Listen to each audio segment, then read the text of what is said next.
This is Jerusalem Hospital. I'm not sure if they're waiting for victims to arrive. There are certainly a lot of paramedics and medical staff. It looks to be nurses there as well. This is a static shot outside the hospital in Jerusalem, perhaps waiting for the injured to arrive. Again, as Shai mentioned, early reports, this is a fluid situation, possibly at least 10 hurt, possibly up to 20 hurt, and then the potential is there for some casualties as well. There's also reports that some people are still trapped underneath this truck. All right, let's go to our Jordana Miller. She's on her way to the scene.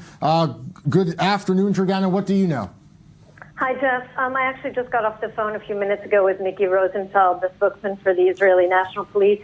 He is calling this a terror attack. He said dozens have been injured, and that the terrorist, the suspected terrorist, has been killed and shot and killed by police.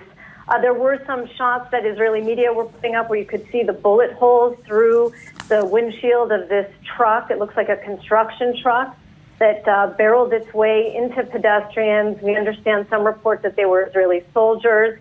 There are other media outlets here in Israel that are reporting at least 3 people have already been confirmed dead. We have not heard confirmation from the emergency medical sources about this number, but there may be some fatalities already. What did I know you just spoke with police on the phone. I guess the number that they told you, but again, this is a breaking news situation. Dozens were hurt. Do we know how many, and how many may have been civilians and how many may have been soldiers?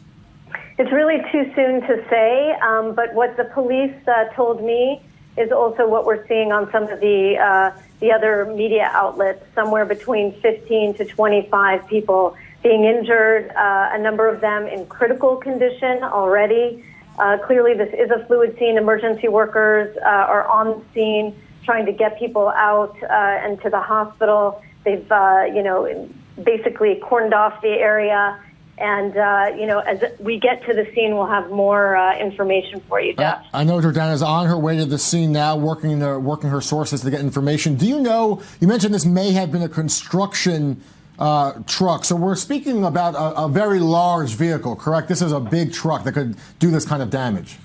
Yeah, it looks like an enormous truck, that might have been doing construction.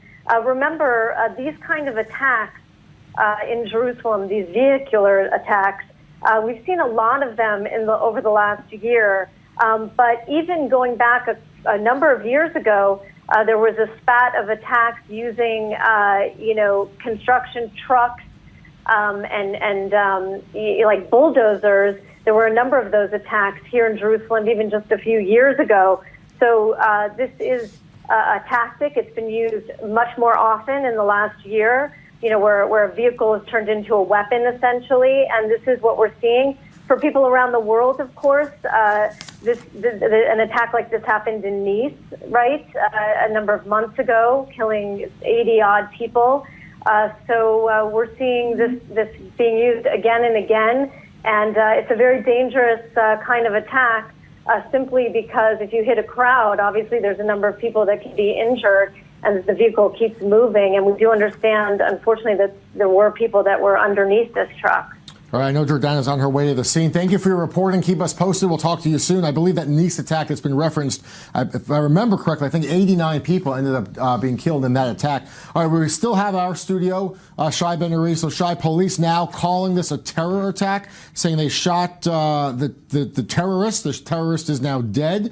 But then again, dozens are hurt, and confirmation that it appears people may still be stuck underneath this very large vehicle. But when you heard Jordana talk about this was a construction vehicle. It appeared to be a construction vehicle, and I believe this is video that we're now looking at, perhaps, of this construction vehicle. You can see bullet holes piercing through the front windshield there. Does that strike you as unique or noteworthy that it may have been a construction vehicle? I mean, does that matter?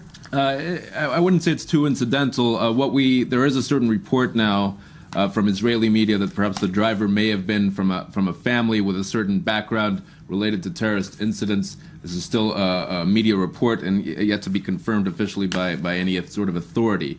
But what has been confirmed by the authorities, the police, to be specific, is that we are dealing with an attack situation.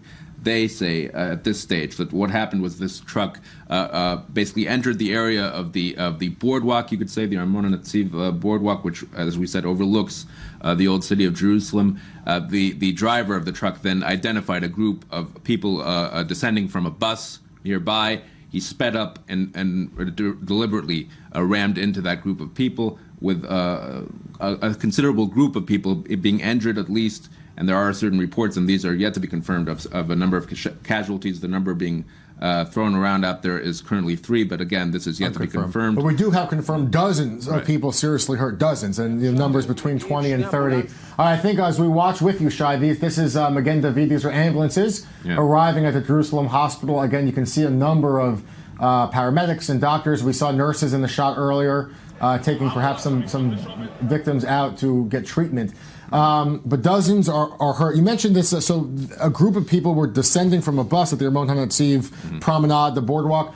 I guess, do we know, was it a tourist bus? I mean, was it civilians, or was this terrorists trying to target soldiers? What is clear from photo evidence that we've seen of the areas, that there were certainly a large group of soldiers there on the scene, and this would, of course, fit with the description of an attempt to attack a number of Israeli citizens. It would increase this is highly probable there was an intended attack on Israeli soldiers. It is often a congregation point of soldiers, this particular location at Armon HaNetziv, and that seems very likely that this was the intention to hit a group of soldiers who were indeed at this location. And I'll point out, we're working to get a Magen David spokesman on the phone. As soon as we have that, I'll let you know and we'll cut in. But I guess, Shai, in light of this now, the police say the terrorist has been killed, has been neutralized.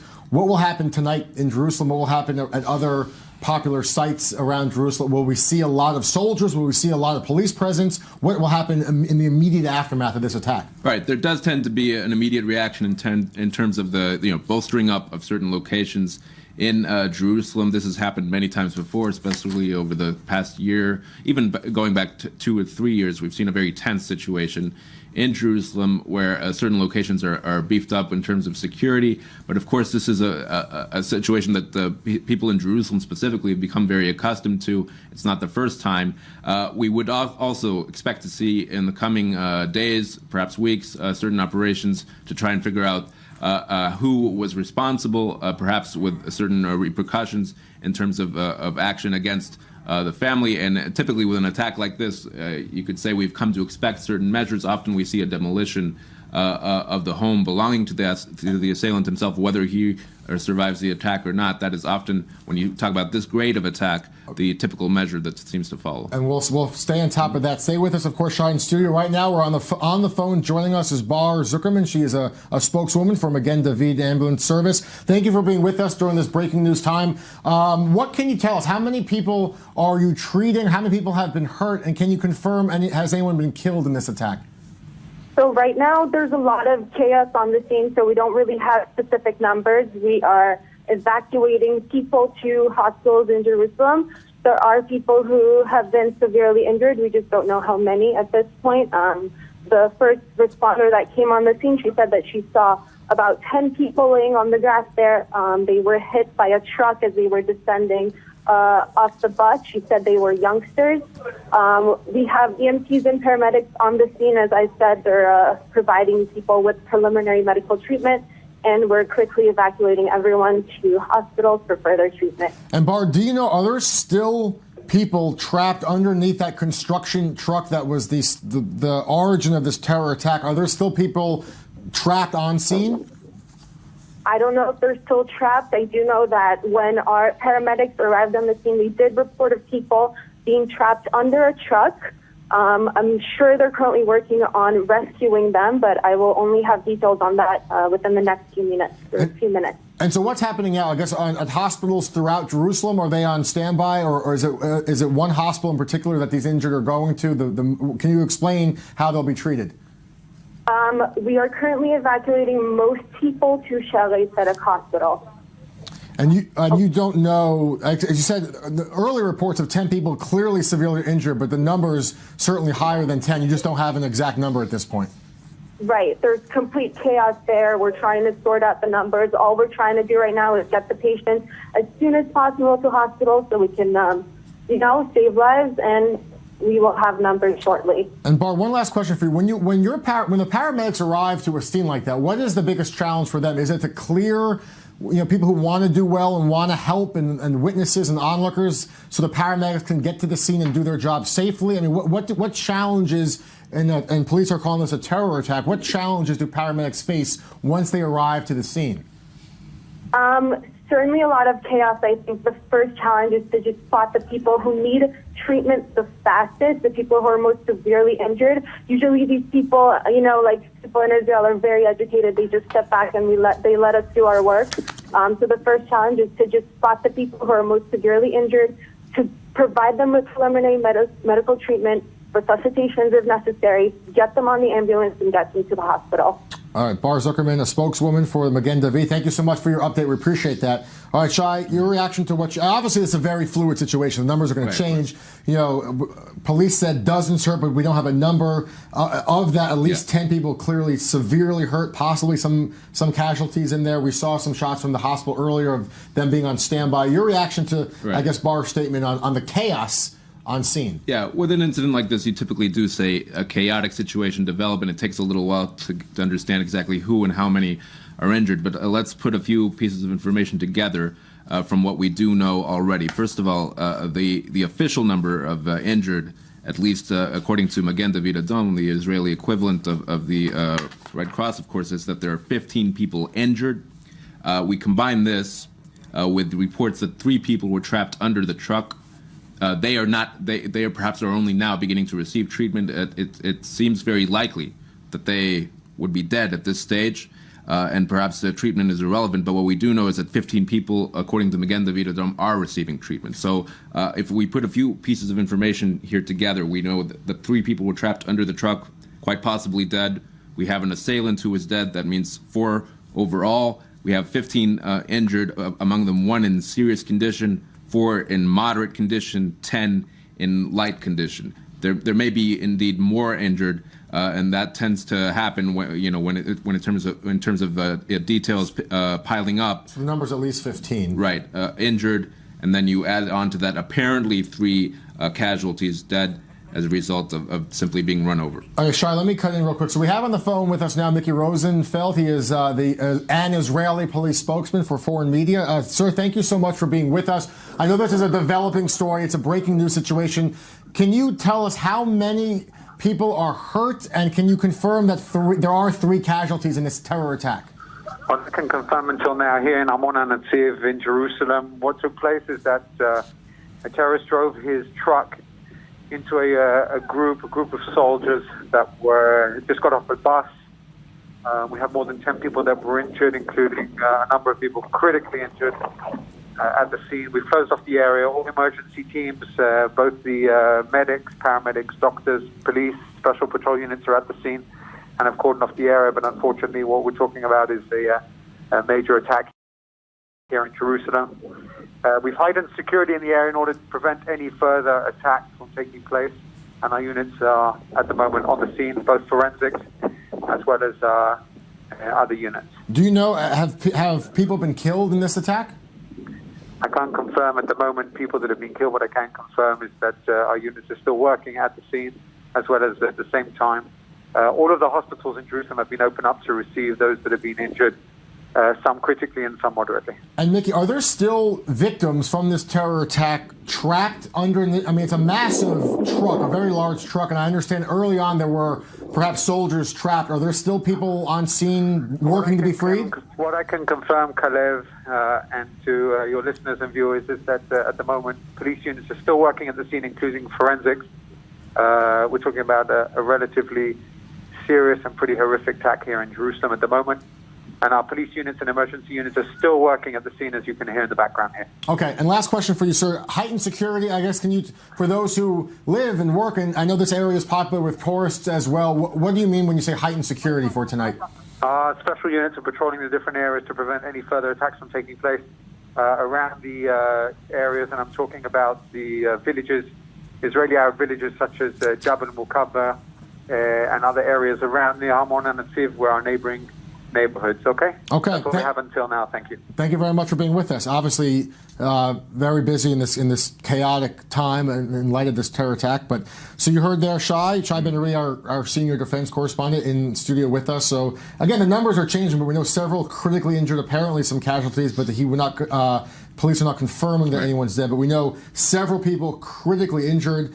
Still a chaotic scene there. I think, and Shai, we're looking at a video. You can see the truck apparently and see those bullet holes. Actually, Chen, when you get a chance, let's put up that still image that shows all the bullet holes. Clearly, you could see it was a big effort. Yeah. I mean, once this was clear a clear terror attack, there was a lot of manpower to get this truck to stop it. There's that still image. I mean, you can clearly see half a dozen or more bullet holes through that windshield. Does that indicate to you that, I mean, there were several people trying to actively get this truck to stop? I mean, what do you think? Quite possibly, and also when you consider that the target was, of course, a group of soldiers. And indeed, in Jerusalem, specifically in this area, even a lot of civilians would typically tend to be armed. This is why an attack like this, even though it can certainly be lethal, it's very difficult to prevent, even in Israel. Still, the attack tends to not last so long. It's very difficult for a situation like the one where we saw in Nice, in which over 80 people were killed, and the truck was able to continue to drive and ram into people all along a certain beach path or road for quite a few minutes before it was stopped. Here, it appears that the truck was stopped in the initial stages, yet it was still able, of course, to do quite a bit of damage. It appears also, when we saw the fire department there, from what I understand, there's a certain report that the people who were under the truck have been extracted from that situation. And it looks like, and this is from within the first few minutes after the attack, this still image, I know we have live video as well, but it seems to show passersby, perhaps, or Good Samaritans trying to lift the truck. That photo apparently taken minutes after the attack. But, I mean, it shows people trying to save people. Right. I understand that there were efforts underway with a certain crane to perhaps lift the truck and get the people trapped from underneath out of there. We still do not have confirmation on what their situation is, but of course that would be a very serious situation with people actually run over, and it's very, very difficult to survive, of course. And these are live images now that you're looking at. Again, you can see now that truck there with the bullet holes in plain sight, and that bus in front of that truck, that may be the bus that we have confirmed that, you know, that soldiers were getting off of this bus when this large construction truck sped up in an effort to intentionally ram into those soldiers getting off the bus. Right. We have now Jordana on the phone. Hang on, Shai. Shai, go ahead. Yeah, we do have an update that there is confirmation of 4 deaths of youths in their 20s. We combine this with the information earlier that we did mention about a group of soldiers being the target here, but at this stage, police confirming that 4 deaths, people in their 20s, as well as the 15 injured that we mentioned earlier. Do you know if the deaths, are they civilians or soldiers, or we just know they don't get into specifics on that count, but we do know that the target appears to have been a group of soldiers. And this is now confirmed 4 dead. All right, so Shai, of course, will stay with us in studio. We have live images now of the scene of this deadly terror attack, this breaking news that's unfolding here. We have Jordana on the phone again, Jordana Miller. So now we've been able to confirm at least 4 people killed. They were victims who were in their 20s. There will be heightened security throughout that area. Jordana is on her way to the scene. What update do you have, Jordana? What can you tell us? That's right, Jeff. Well, I mean, the latest news is really about these 4 confirmed deaths in this attack. We know that the target were Israeli soldiers, according to the police, so it may be safe to assume that of the 4, there certainly might be some Israeli soldiers. Of course, no names will be released until the families are notified. But basically, I'm on my way to the scene. It is now a closed-off police, cordoned off, and they're just working around. Everybody's rushing to try to bring people to the hospitals. As you said, that truck now in plain view with, it looks like almost 10 bullet holes through it. Mickey Rosenfeld did tell me that it was a policeman who shot the driver of this truck. We don't have more information about his identity, but we know that he is dead. And it's important to talk about the fact that the site of this terrorist attack is right really on what we call the seam between East and West Jerusalem. Armon and Netziv, not very far from Sheikh Jarrah, which is an Arab neighborhood. And this, of course, was also the site of a deadly bus shooting a little over a year ago. Two Palestinian attackers who boarded a bus and opened fire. In that attack, an American was killed. So this is a neighborhood that has seen a lot of attacks in the last year, whether it's stabbings or shootings, and now a car ramming attack. And I know you're on your way to the scene, Jordana. What do you expect? Because I know, given your experience, what will you think you will see in the aftermath of this attack? How tight will you see a lot of heavily armed police officers protecting that old city of Jerusalem overlook? Will you see new construction barricades put up? What do you think in the days to come? How will that area change? Well, I think that pretty quickly, actually, once the scene is cleared, Israel likes to very quickly get life moving again and get things back to their normal pace. So I anticipate that after today, they will, even by nightfall, the truck will probably be taken off the scene. And this area, certainly, there will be heightened security, heightened police officers around this area. It is a very touristy, heavily trafficked spot, simply because it provides a beautiful overview to the old city, where you can see the Dome of the Rock prominently. I mean, it is one of the vista points that tourists come to. There are always tourist buses here, as well as soldiers who come as well. And it looks as if, in this case, those soldiers were targeted as their troop, their brigade, or their unit was there to do something at this spot. Sure. All right, Jordana's on her way to the scene. Thank you, Jordana Miller, for your report. We're in studio again with Shai Ben-Ari. Again, just to update, as we look at these live images, we know apparently 15 people have been hurt, but several of them have been seriously injured, critically hurt, and we can confirm that there are 4 deaths. We know that the 4 people who were killed in this terror attack, police say they're all victims in their 20s. We don't know if they were civilians or tourists or soldiers, but what we do know is that the target of this terror attack was a group of soldiers that apparently was deboarding a bus near this famous overlook, this vista that overlooks the Dome of the Rock in the Old City. As this group of soldiers was getting off the bus, it appears that this construction vehicle sped up, intentionally rammed into those soldiers, and again, 4 people are dead. We can't confirm they are soldiers, but we do know soldiers were the target of this attack. We know hospitals are gearing up to receive victims. We've had shots earlier of, you can see a lot of nurses and doctors and paramedics on standby at the hospital. Several people apparently still critically injured, fighting for their lives, and 4 are dead. And you can see, apparently, it was a police officer who was nearby on scene, was the first one to try and neutralize the terrorist. Police confirmed that the terrorist has been killed, and there were several people initially who were trapped under that truck. Just to make clear what the vehicle we're talking about, when you watch on the screen, it's this construction vehicle with the crane on the back behind the bus. This is the vehicle with all the bullet holes that police say the terrorists drove into that large crowd of soldiers that had gathered as they got off the bus. And again, we're joined in studio by Shai Ben-Ari. You heard Jordana's report that a police officer was in that area on scene, was the first to try and open fire and stop the attack that was unfolding. But as you mentioned before, a truck with that size, when it builds up speed, it's very difficult to stop an attack. I mean, just as we're learning more information, what strikes you, Shai? Right. It's difficult to stop, yet it's still important to indeed make that effort to try and shoot the driver in this kind of situation. Here's the police officer did. Yeah, indeed. And it's important to act quickly in this kind of situation. Otherwise, indeed, somebody can continue driving and carry out much more damage than what we saw here. We've seen that precedent already in Europe several times. And we know that this is something that the terrorist organizations, and it doesn't necessarily have to be an organization, of course. It can be a lone individual. These are details that they are learning, and they're developing and evolving their methods to sort of avoid the various obstacles that have been put up. And Shai, stay with us, of course. We're joined now on the phone by a witness, I believe, to this terror attack. We're going to keep the live images up. You can see the scene there, but we're joined on the phone by Marley Livingston. Thank you for being with us. What did you see? Molly Livingston, what did you see?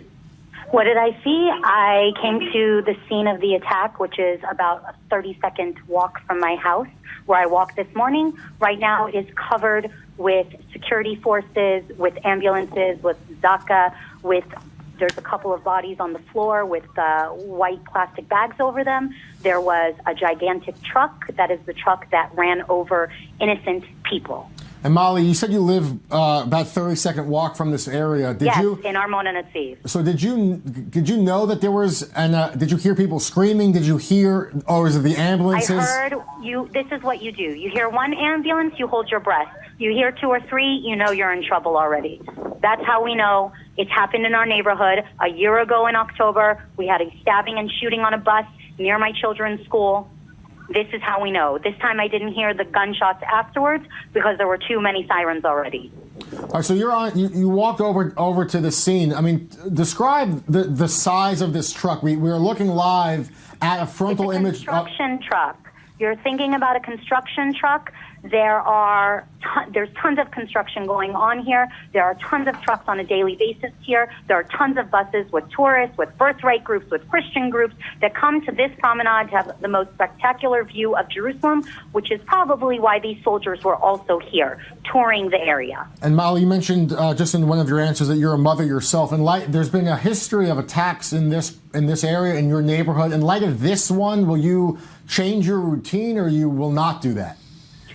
I will not only not change my routine, I will come for a walk here every single day because I am not afraid. And this morning, when talking to my American friend on the phone on my walk in this exact location, I joked and said, that guy looks suspicious, but I checked, he doesn't have a knife. And this is how we live, and this is how we cope. And that's what makes us strong. And we don't bow down to terrorists. And I have friends in the Arab neighborhoods next to me. So don't call me a settler. Don't call me an occupier. Don't call me a racist. Don't say that there's an apartheid, because it's all not true. There are innocent people that were killed right now that could be Jewish, Christian, or Muslim soldiers defending this country that are boys and girls. Molly Livingston, thank you for being with us. And she lives very close, 30-second walk, she said, to where this terror attack unfolded, giving us her perspective. We're joined once again in our studio by Shai Ben-Ria. Shai, apparently within the last few minutes, there's been a gag order placed on the investigation, which is clearly in its very early stages, to find out more, certainly on the background of the driver, where he lived, who he lived with, if anyone knew that this attack was coming, that kind of thing. But there is this gag order in place. Give us your thoughts. Right. This is something that we've seen in previous cases. We often do see a gag order placed on the details of the investigation, as it's put, often in the minutes after an attack like this. This happened a few months ago in October, when we saw a shooting attack in Jerusalem with, I believe, three people killed. There was a gag order placed on the identity of the attacker. In that case, it turned out that the attacker was known to authorities beforehand and that had just been released from prison. We don't know if that's any kind of similar situation to what we're talking about at this stage. We do know that there are threats in general to carry out attacks, and a lot of people are known to authorities. We don't know if that is a relevant sort of situation to what we're talking about here. We do know that an investigation is ongoing, and that the police are basically put a gag order out on the details of that same investigation. So this investigation is now clearly in its early stages. Let's say all 4 deaths are soldiers. It may be that way. Politically, the ramifications of this, if it's a group of soldiers that were targeted and killed, does something change politically? Or, I mean, this neighborhood is so accustomed to perhaps terror attacks and to violence that this long-term will not have that much of a political impact, do you think? Yeah, I wouldn't see it necessarily as any sort of tipping point. Unfortunately, this has become a rather familiar situation, something that particularly the residents of this neighborhood have become very accustomed to. It's not the first attack in the current year at this location. It's one of the more serious, you could say, but we've seen similar incidents as well, and not necessarily a changing point or turning point. It's been relatively quiet in the past few weeks or so. We've seen an overall drop in the level of violence. What we have seen also, though, is a shift towards different methods. We've seen over the past few months more attempts, at least, to carry out shooting attacks, not all of them necessarily successful, but we've seen plenty of cases, several a month usually, of attempts to shoot at Israeli vehicles in the West Bank. Some of them are hit. And there haven't been too many injuries as a result of this, but there are now more shooting attacks than stabbings. An overall drop in violence, it has to be said, in comparison to, let's say, last March or so, when we were seeing many attacks, even daily. and many attacks over the course of a month. Now we're seeing less overall, but you could make the case that we're seeing a higher grade of attack, more serious attacks. And indeed, we've seen the assailants themselves sort of develop their methods and shift towards more violent methods, which are more effective in terms of causing more damage and casualties. So just to recap, if you're just joining our coverage now, we're going to keep these live images up showing the scene of this terror attack. Police confirmed that dozens of people were hurt in a terror attack. The terrorist has been killed. Apparently, it was a police officer who was nearby that opened fire first, trying to stop the terror attack. The driver of this large construction truck that you see on your screen with that orange or red crane behind it was killed, but not before ramming into a large group of soldiers that was actively deboarding a bus at this large vista that overlooks the old city of Jerusalem. You can see the Dome of the Rock. It's a very famous promenade. It's known, as we heard from a witness, a lot of tourist groups go there to complete birthright trips, Christian groups, Jewish groups, Muslim groups. It's a well-known area.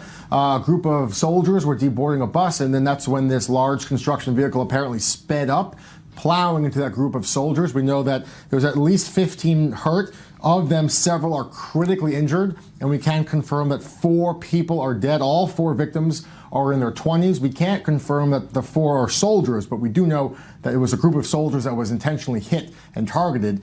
Several people were apparently trapped underneath that construction vehicle for quite some time, but they have been freed apparently, and they're going now to the hospitals for treatment. Again, several dozen people hurt, but 10 to 15 have serious or critical injuries and 4 deaths. And we're now joined on the phone once again by our correspondent, Jordana Miller. She's on her way to the scene. I guess as you work your way closer, are you still hearing police sirens? Are you hearing ambulances? What are you hearing and seeing, Jordana? Yeah, I'm actually hearing helicopters that seem to have been hovering above the scene. Not so many sirens anymore, as I think the emergency medical teams and rescue teams are already on the scene there. We are getting word from the hospital that a number of the injured have now are now at Shaare Zedek, one of Jerusalem's main hospitals. One person there is in critical condition. 4 others are, we understand, lightly injured. This is going to go down as clearly one of the deadliest attacks in Jerusalem of recent memory, even after more than a year of deadly attacks here. To lose 4 people on one day in one attack is really, it seems to have now raised the bar on this deadly cycle of violence. We've seen 2 people killed in stabbings, 2 people in the shootings, but now 4 is a number that certainly is going to put Israel in a state of national mourning. We will certainly hear soon from the Prime Minister and other people. But right now, I think everyone's trying to just take care of the injured. All right, thank you, Jordana. We're going to go now on the phone. We have Esther Marine. Esther is the head of the trauma unit for the hospital. Tell us, how many are you treating, and what are the categories of their injuries? So I'll be very brief, and I'm sorry because we're still in the middle of the event. We got 5 people that were injured. 4 of them, thank God, are lightly injured, and we have 1 young girl, which is a young lady, which is severely injured. This is the only details that I can say for now. So 5 patients, 1 of them is severely injured. When you say a young girl, are we speaking about an adult or a child? Sorry for that. I don't want to give any more details now. She's a young lady, and that's what I can say for now, okay? Okay. I imagine your doctors are very busy right now. Is every trauma room being cleared for these victims? Yeah. All right. I won't keep it. Thank you, Dr. Marie, for being with us. Okay. So again, you were at the hospital there. 5 people hurt, 4 of them lightly injured, and 1. Apparently, he clarified not a child, but a young woman. I don't know if that means a teenager or a teenage soldier or a young woman, but 5 people hurt, 1 with more serious injuries. You could hear, again, it was a very quick interview, but you hear the stress in his voice. A very chaotic scene. He is the head of the trauma unit, and his doctors are clearing out hospital rooms, making sure every trauma room, which is the highest level of care you can get, is cleared and ready to receive more victims. Again, you hear the word a lot when you're covering attacks like this, and we've heard it from witnesses, we've heard it from our own correspondents, we've heard it from police, and we've heard it from now a doctor. Chaotic. It's chaos. They don't know how many more victims there are, how many more victims will be coming into the hospital, what the extent of their injuries are, what kind of care they will need. And so we were lucky to get the head of the trauma unit to explain to us that they're taking every precaution they can. They're clearing out the trauma rooms, and they're getting ready for victims. Again, so far that hospital has 5 victims. And again, we're back in studio with Shai Ben-Ari. Shai, we only have a few more minutes left, but we do know that there's this gag order on this investigation. I'd imagine, how long is this truck going to be here for hours more? I mean, at this point, the investigation is already past the scene and going into the terrorist background. Right. Typically, the truck would be removed shortly. I don't think it'll be remaining there for too long. There is a certain report that the truck indeed did come from the direction of the neighborhood known as Jabal al-Mukaber, which is really only a few feet from the location you're seeing on the screen at the moment. Again, we're talking about really the seam, you could say, between East and West Jerusalem. The Armon Netziv neighborhood is a typically Jewish neighborhood, though it's also to a certain degree mixed. You have a Palestinian or Arab residents there as well, and it's immediately adjacent, overlooking the neighborhood of Jabal al-Mukaber. And there has been a lot of friction, especially over the past few years. This used to be a fairly harmonious sort of situation. I'm talking about decades ago, where you saw a lot of commerce and you could say a sort of peaceful relationship between the residents of these neighborhoods. That's not really the situation these days. We've seen a number of different assailants, terrorists, emerging from that neighborhood to carry out attacks in Jerusalem and in other places. There have been home demolitions there. It looked like in the video that we're looking at live on the screen, it appears to show the people on that bus, which we know was a bus full of soldiers, all of their bags, it looked like all of their bags that they were carrying are now being gathered together in the middle of this protected crime scene area. They're being put under a tarp. It appears to be from the video that it's their bags. And if you're just joining our coverage, again, this is a live image of the scene of this terror attack. What you're looking at is that with the bullet holes, maybe 8 or 10 bullet holes in the front windshield of this large construction vehicle that sped up and rammed into a group of soldiers that was deboarding that bus that's just in front of the construction vehicle. And we know at least 4 people have been killed. We know that several others have serious injuries. About 15 or so are injured. Several of them have light or moderate injuries, but a group of them have serious injuries. And we also know that this likely appears to have injured both men and women. We don't know if the deaths are all soldiers, but we do know that the target of this attack, according to police, was the group of soldiers that was deboarding that bus. And we're looking again at these live images on your screen. A lot of police officers there, a lot of paramedics. They appear to be, I guess, putting the bags together. Anything that was on scene, they're going to catalog, I'm guessing. And it's important to note that this is what they're doing now. There's still a lot of work to be done at the site of this attack, correct? Indeed. They will be gathering all the evidence they can. Of course, the body of the assailant, I imagine, has already been taken, and they would probably know his identity by now. That identity itself may be the reason for the gag order, which is already... Shai, let me cut you off real quick. We have Asher Salman. Asher Salman is the head of Hadassah Hospital in Jerusalem. Thank you for being with us. What can you tell us about the number of injured that you're treating and their conditions? Well, we received 5 patients, 5 casualties. 1 is severely injured. I would say that 2 or 3 are moderately injured, and we have 1 with light injuries. In general, none of them is now in any life threat, but we are evaluating the situation, and I guess we will understand more in a few minutes. What is Hadassah Hospital doing now? Are you preparing blood for transfusions? Are you clearing trauma rooms? What preparations are you taking? Well, we are basically the main trauma center of Jerusalem, so we are prepared even to much higher number of casualties. So we do have blood, and we have all facility and personnel that we need. So I have to say that at this point things are coming down, and hopefully that would be the end of this event. And sir, thank you for being with us, doctor. But you mentioned you have 1 severely injured, but it's a severe injury, but not life-threatening. Is that correct? That's what it seems now, but as I said, it's quite early. We are now like less than an hour into this event. We are performing CT scans and other imaging, and we'll know a bit more in a few minutes. All right, sir, thank you for being with us. That's all the time we have right now in this breaking news story and this terror attack at I-24 News, but we will follow the story all day for you, so keep it right here at I-24 News. Thanks for being with us. I'm Jeff Smith.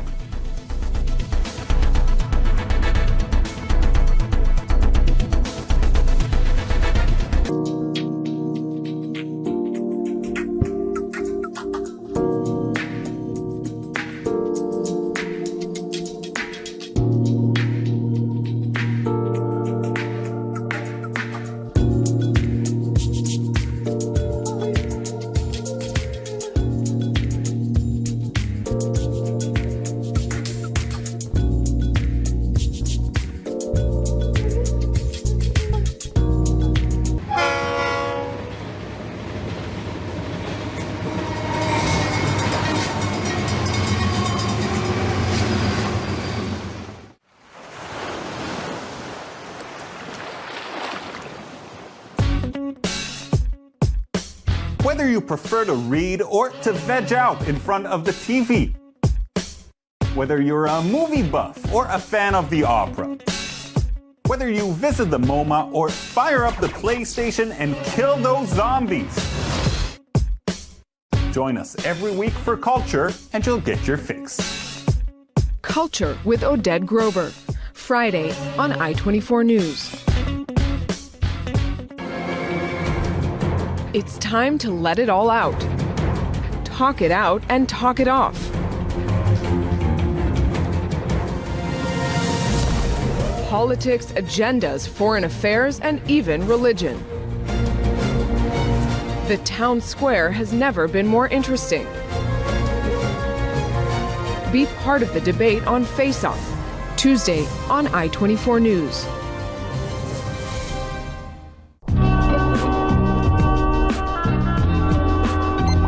I-24 News.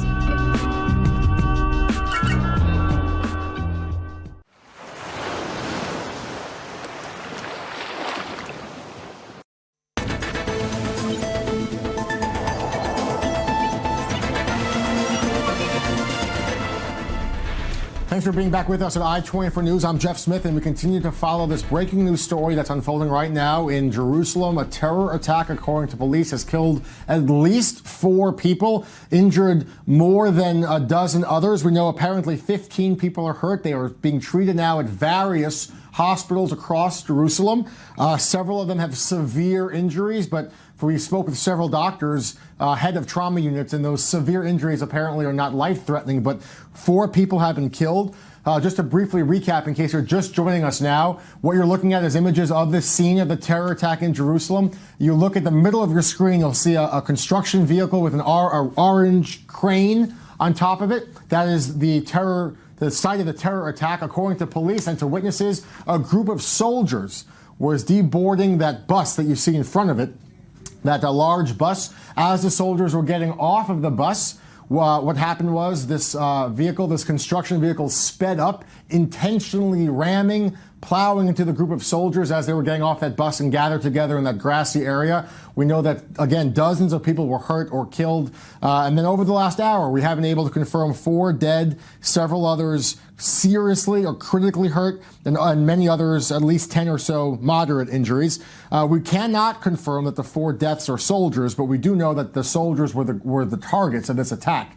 And you can see there also, it's important to note, you'll see bullet holes on your screen where that vehicle, that terrorist drove into the soldiers. Again, that's a close-up still there. Those bullet holes, apparently the first few bullets, perhaps all of them, were fired by a police officer who was on scene in the area, saw what was happening, and opened fire to try and get the terrorist to stop. And we do know that the terrorist was killed.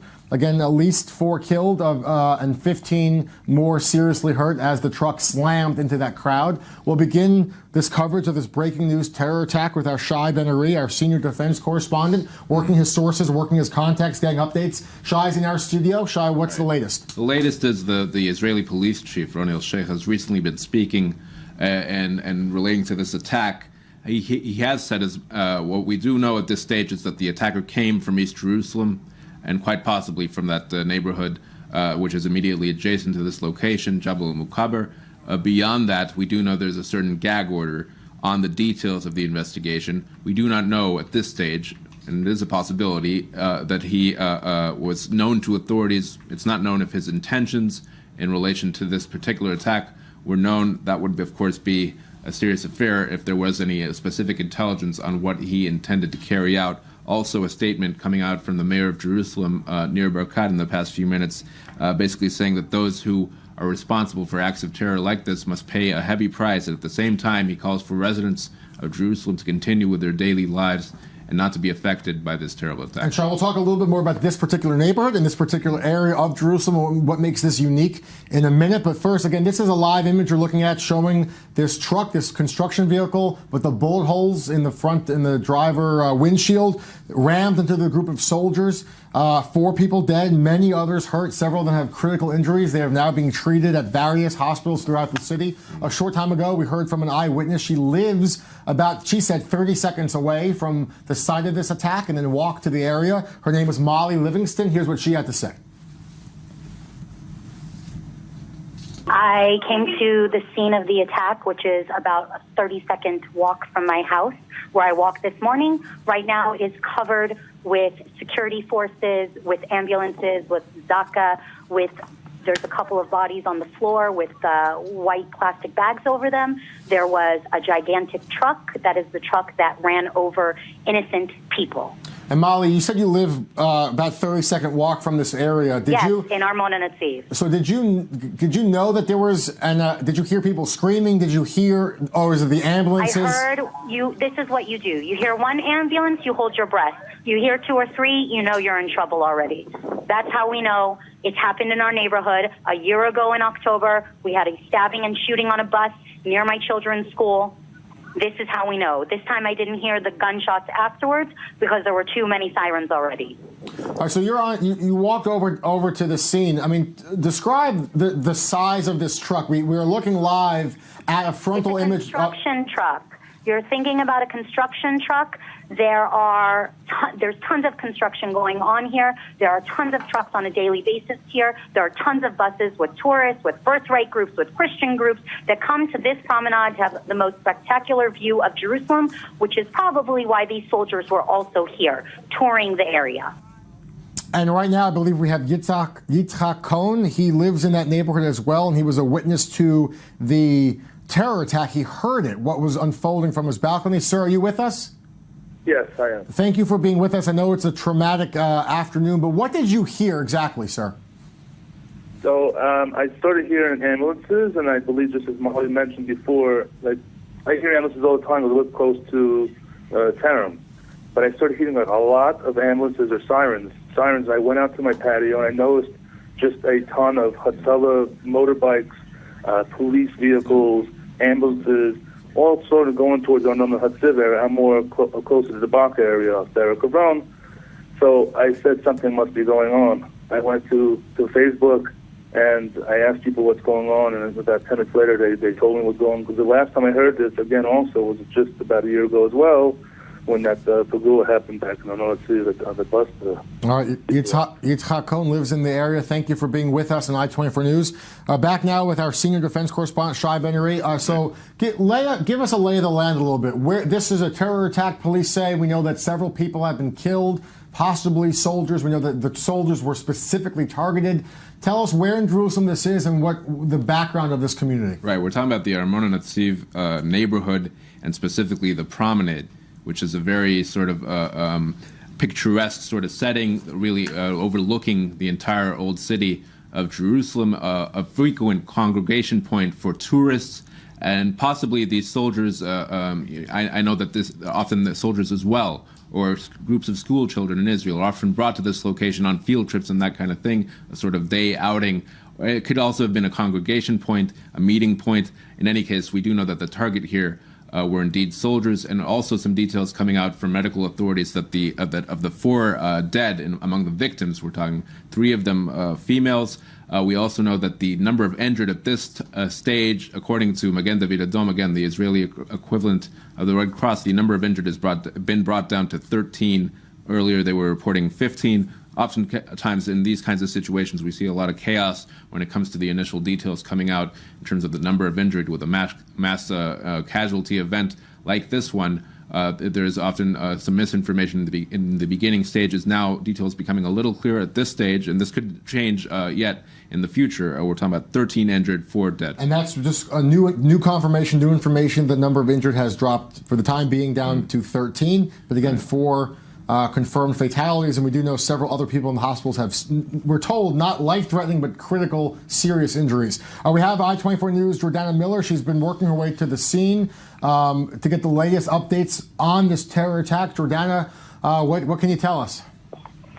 Well, I'm almost there, I can tell you that. But again, as the reports are coming in, this is turning out to be one of the deadliest attacks in Jerusalem over the last year and change that we've seen, this wave of terrorist attacks. And the city is going to be on edge for a number of days now, certainly mourning the lives of whoever will be identified as the lost ones today. And this is a kind of psychological warfare that really Palestinian militants have been waging against the city to try to put civilians on edge. This site, of course, a tourist site, a common site, even a common place for Israelis to go and just enjoy the view. And to strike at a place like this is really an attempt to kind of strike fear into the residents of Jerusalem. Of course, we know that people here are extremely resilient. They will continue to go about on their normal lives, and that will probably be the message we'll hear from the mayor of Jerusalem as soon as we hear from him, as well as from the prime minister. Yeah, we're waiting to hear from those officials. I know Jordana is close to the scene. Thank you for that report. Just a quick recap of this terror attack. We know that 4 people are dead. The number of injured is 13. Several of them, 2 or 3 at least, have critical injuries, but we spoke with several doctors and heads of trauma units at hospitals. They're not life-threatening injuries. That being said, very serious injuries. And again, there's a group of soldiers that was targeted in this terror attack. Keep it right here on I-24 News, because we will follow this breaking news for you, give you the latest information as we get it. Thanks for joining us this hour. For I-24 News, I'm Jeff Smith.